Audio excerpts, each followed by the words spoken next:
Hi everybody, Jason Klom with the Comedy on Vinyl podcast. All 2017, I'm listening to a comedy album a day, and I am playing catch up as I've mentioned every time. I'm going to be talking about three relatively new albums, and one that is not new, but it's taken me a while to get a hold of. So the first one, let me get the title correct.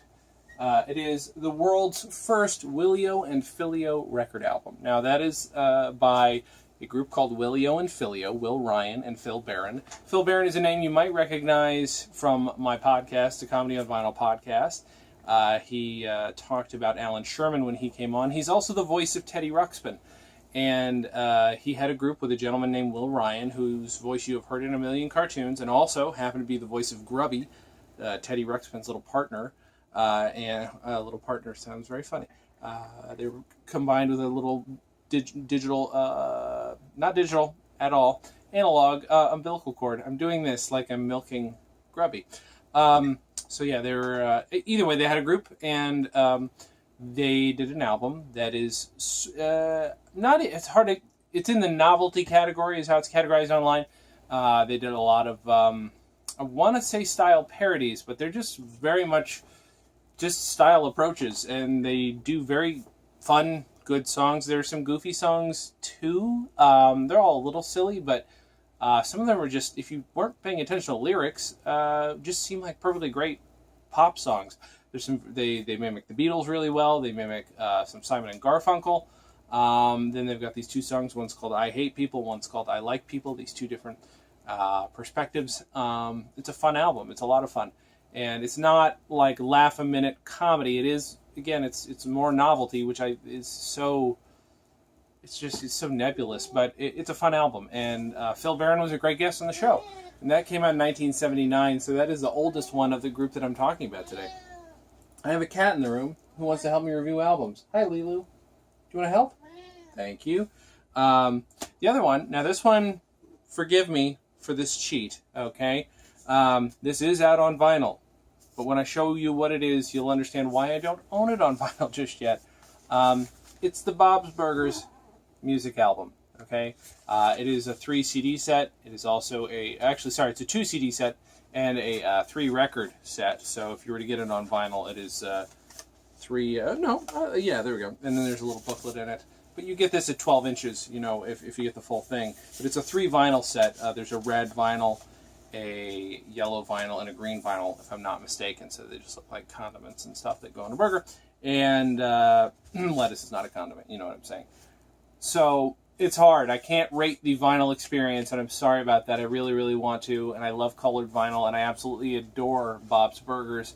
But, I mean, this is 107 songs.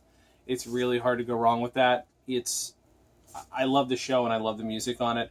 And I'm certain having it, this much bigger, is a great experience to have, just to open it up.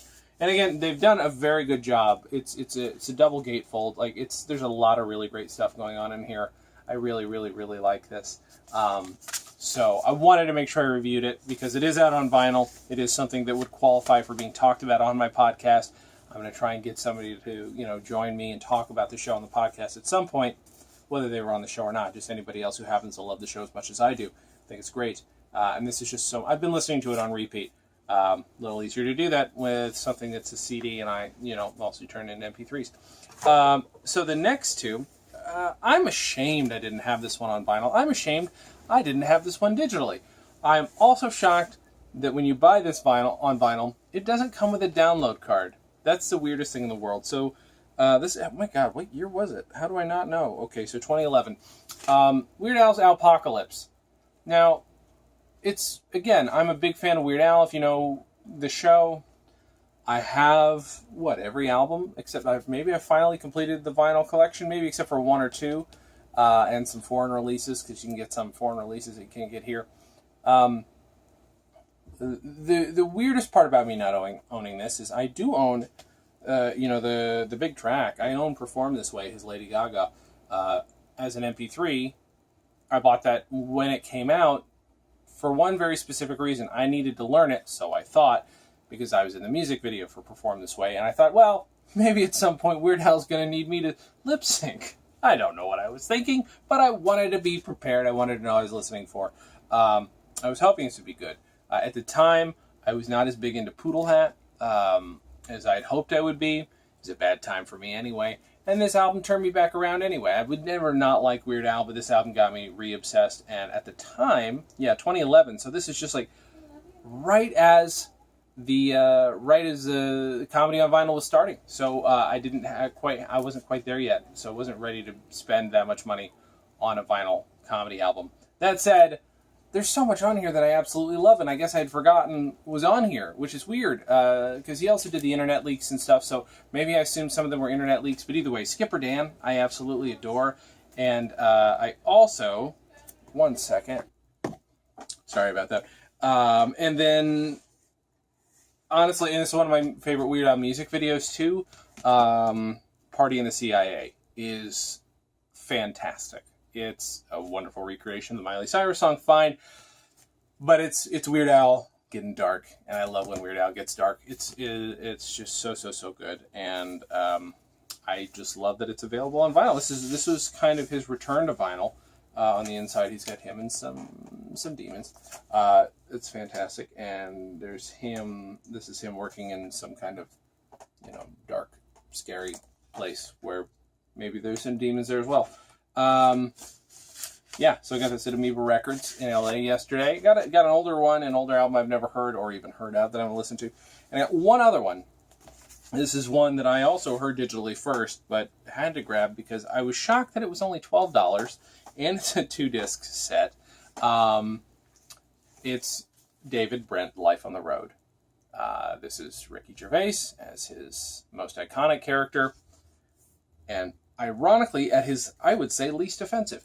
I love David Brent. I love The Office. I like Ricky Gervais a lot.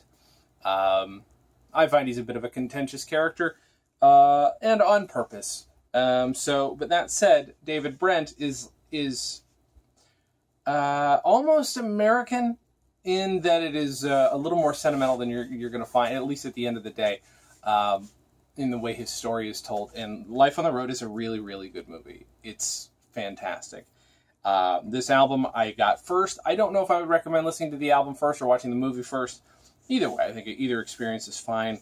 But this is also a gatefold, as you might suspect, with a double album. Just so much ridiculous imagery on there. And then, to top that off, the sleeves have these just... frameable. I kind of want to frame these. Actually, didn't pay close attention. Yeah, okay, so there we go. There's that one, the leg up.